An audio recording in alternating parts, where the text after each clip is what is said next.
এই প্রথম আমার একা কিছু পাড়ি দিচ্ছে দেশের বাইরে। জানো, এই কাজটা করতে গিয়ে আমি বারবার অনুভব করেছি আমি শুধু জামা বানাচ্ছি না, আমি একটা গল্প আঁকছি। সেই গল্প এবার যাবে অস্ট্রেলিয়া।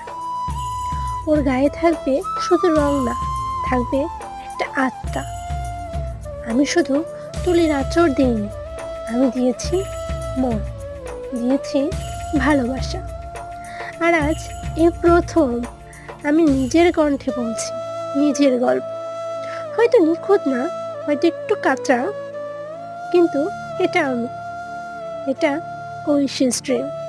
আর এই ছোট্ট শুরুতেই আছে অনেক বড় স্বপ্নের পথ। ধন্যবাদ তোমাদের, যারা আমার স্বপ্নটা চোখে দেখো।